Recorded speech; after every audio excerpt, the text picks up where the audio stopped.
Hello, c'est Mia de Positive Mind Attitude.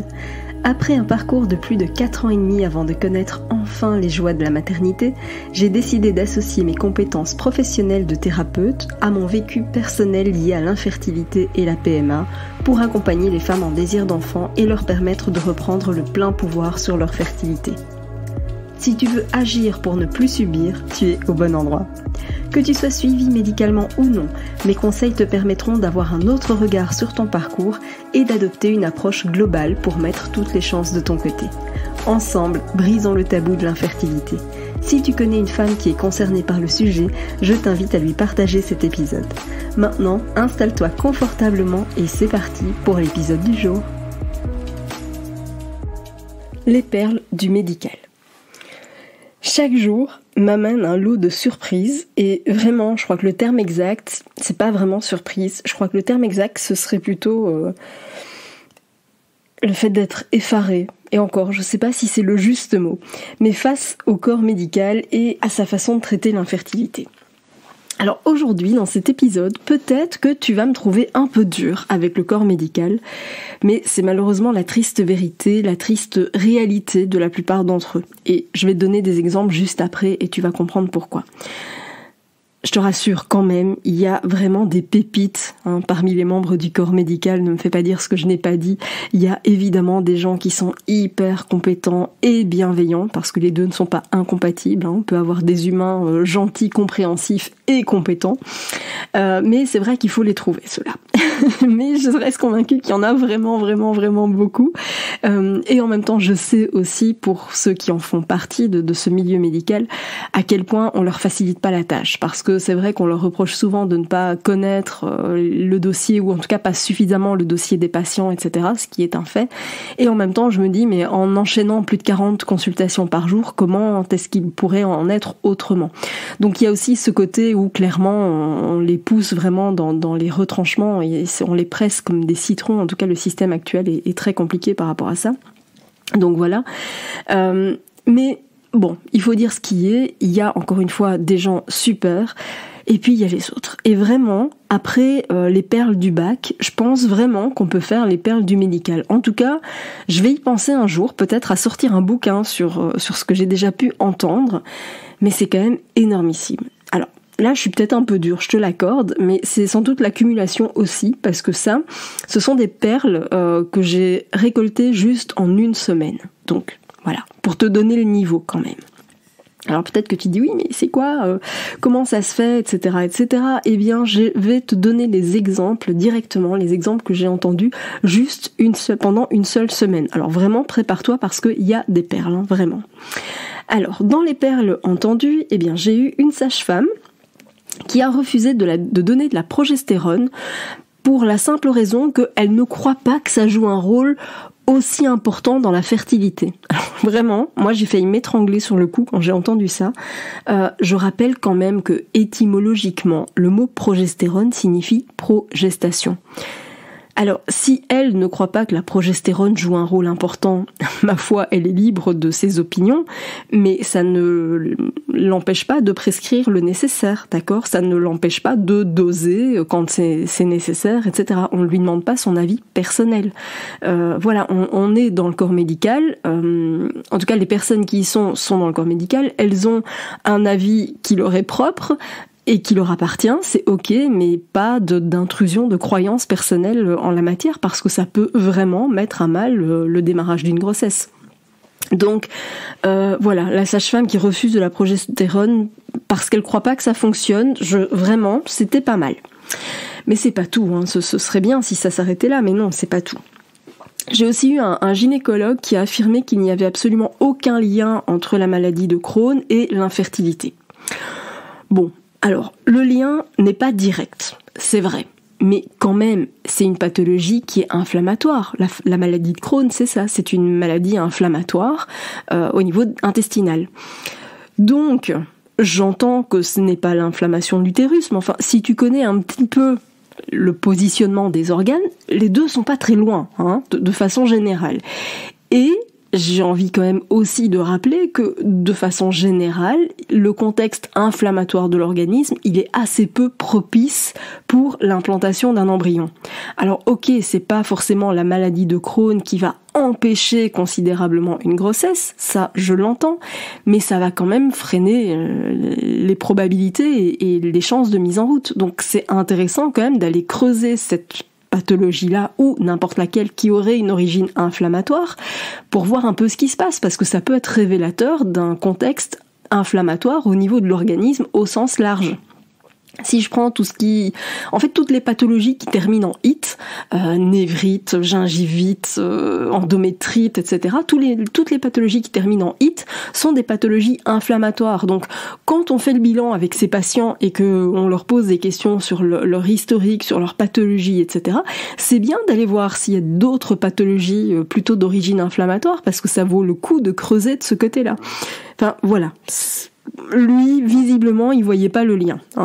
Je rappelle quand même que intestin-utérus, c'est un petit peu côte à côte. Mais bon, voilà. Visiblement, je pense qu'il avait du mal à revoir le positionnement des organes. Bref.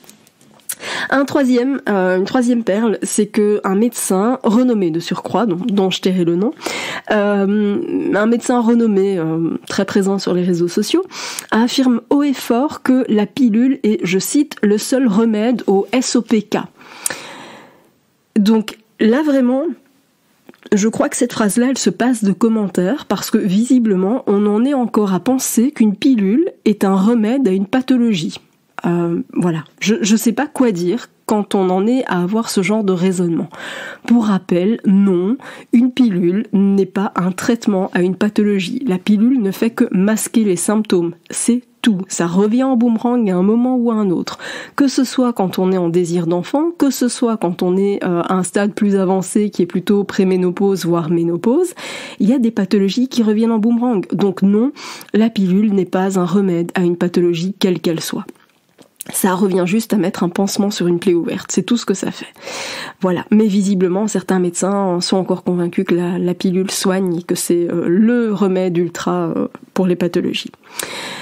J'ai aussi une sage-femme qui a conseillé à une femme qui était atteinte du syndrome des ovaires polykystiques d'arrêter de se focaliser sur l'absence d'ovulation. Parce que en PMA, je cite, en PMA, tout est prévu pour que le corps fasse ce qu'il faut. Ouais. Comment dire, je crois que c'est sans doute pour ça que on avoisine un taux record de 23% de réussite. Je sais pas, c'est l'humour noir, là vraiment, j'en peux plus de ce genre de discours. Je rappelle que selon les dernières statistiques de l'Agence de biomédecine pour l'année 2020, les taux de réussite en PMA sont de 23%. Donc, je rappelle aussi au passage que l'ovulation, c'est le 5e critère qui est observé pour déterminer l'état de santé général des femmes. Oui, je donne un scoop pour cette sage-femme, si elle m'écoute ou si on lui transfère ce message, eh bien, l'ovulation ne sert pas qu'à faire des bébés. Eh bien non. Je sais, c'est un scoop. Non, vraiment, l'ovulation, ça sert aussi à éviter tout un tas de pathologies, plus ou moins graves tout au long de sa vie.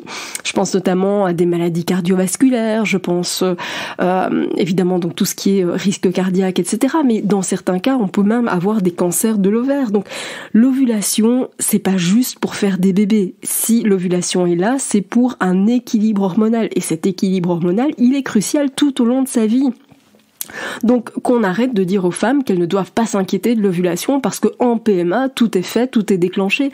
C'est pas vrai, encore une fois, on ne fait que mettre un pansement sur une plaie ouverte tant qu'on n'a pas résolu le problème. C'est important d'aller retrouver une ovulation de qualité de façon mensuelle parce que c'est un critère de santé, c'est important. Donc voilà, ça c'était le coup de la sage-femme, qui pour elle c'est pas nécessaire l'ovulation, c'est pas grave. Et puis bien sûr le classique, mais ça vraiment j'y ai droit à peu près toutes les semaines, de dire il doit y avoir une erreur au labo parce que votre AMH est plus élevé qu'au dernier contrôle et ça c'est pas possible. Vraiment, ça j'y ai droit toutes les semaines. J'ai encore beaucoup de médecins qui sont convaincus qu'une AMH ne peut faire que diminuer. Sauf que c'est pas vrai. Une AMH, ça peut aussi augmenter et j'en profite pour rappeler au passage que L'AMH n'est qu'un indicateur de ton taux de réponse à une stimulation ovarienne et qu'elle n'est pas en lien forcément avec ta probabilité de mettre en route une grossesse. J'ai accompagné tout un tas de femmes avec des AMH plus que faibles et qui ont été enceintes, qui sont enceintes actuellement et certaines même sans aucune aide médicale. Donc c'est possible, il suffit d'un seul. Et ça, vraiment, il faut le garder en tête. Donc tu vois, j'ai vraiment eu des perles là que j'ai pu collectionner rien qu'en une semaine, parce que j'insiste, ce critère de délai est important. Tout ça, c'est juste sur une semaine, donc je te laisse imaginer ce que j'entends depuis des années. Donc vraiment, je crois que je pourrais en écrire un livre. Et si c'était pas aussi dramatique pour la fertilité et la santé des femmes, franchement, j'en rirais. Malheureusement, il y a des conséquences à cette ignorance. Il y a des conséquences qui peuvent être plus que lourdes. Et pour n'en citer de quelques-unes, eh bien, ça entraîne comme conséquence le fait d'enchaîner des tentatives infructueuses et souvent inutiles si on n'a pas corrigé le déséquilibre. Comme je le disais, c'est mettre un pansement sur une plaie ouverte, ça ne sert à rien. Ça veut dire aussi que, à force d'enchaîner tout ça, eh bien, on se retrouve à des cas d'insuffisance ovarienne, alors que si on avait réagi suffisamment tôt et de façon globale, eh bien, peut-être qu'on aurait pu agir quand la réserve ovarienne était encore bonne. Je pense à des femmes que j'accompagne et qui ont déjà un parcours médical en PMA derrière elles de parfois 6 ans, parfois 8 ans. C'est énorme. Je sais pas si tu imagines, et peut-être que tu fais toi-même partie de ces femmes, mais si on avait eu un suivi plus adapté, plus poussé, plus approfondi, plus professionnel depuis le départ, on n'en serait peut-être pas là aujourd'hui. Il y a évidemment un épuisement physique énormissime et émotionnel, bien évidemment, parce qu'il faut les encaisser, toutes ces tentatives, tous ces échecs, cette errance médicale, émotionnellement, c'est pas évident à gérer. Donc évidemment, ça va aussi passer par des couples qui, en étant totalement épuisés par ce parcours, eh bien, finissent par abandonner. Et cerise sur le gâteau, encore une fois, c'est que ça, comme conséquence, ça va entraîner des problèmes de santé qui ne sont pas résolus et qui, à long terme, vont se répercuter. Alors c'est des années plus tard, évidemment, mais je pense, comme je te le disais tout à l'heure, eh bien, à des maladies cardiovasculaires, mais je pense aussi à l'ostéoporose, par exemple, cancer de l'ovaire, etc. Donc c'est pas sans rien, évidemment. Tout ça, le fait de ne pas avoir un suivi correct, le fait de ne pas faire de lien, le fait de laisser parfois des croyances personnelles interférer dans le suivi médical, c'est pas ok. Voilà, on ne croit pas à la progestérone, donc on n'en prescrit pas. Non mais non quoi, hors de question. Vraiment, il y a plein de professionnels hyper compétents, mais il y a aussi les autres, et malheureusement, il y en a quand même pas mal, l'air de rien. Donc voilà pourquoi j'avais envie de faire cet épisode un petit peu, qui aussi finalement, entre l'humour noir, le coup de gueule, la dénonciation aussi, parce que c'est juste pas possible de tenir ce genre de propos, parce que, encore une fois, ça a de lourdes conséquences derrière.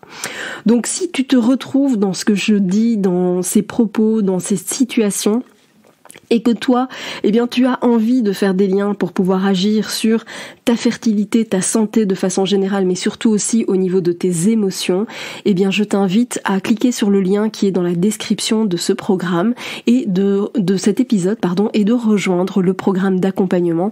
Tu auras toutes les infos dans la description de cet épisode. Merci d'avoir écouté cet épisode jusqu'au bout. Si tu veux aller plus loin et bénéficier de plus de conseils, télécharge maintenant mon guide offert sur positivemindattitude.fr. Pour encourager ce podcast, merci de mettre une note et ou un commentaire sur ta plateforme d'écoute. Je te dis à très vite pour un prochain épisode.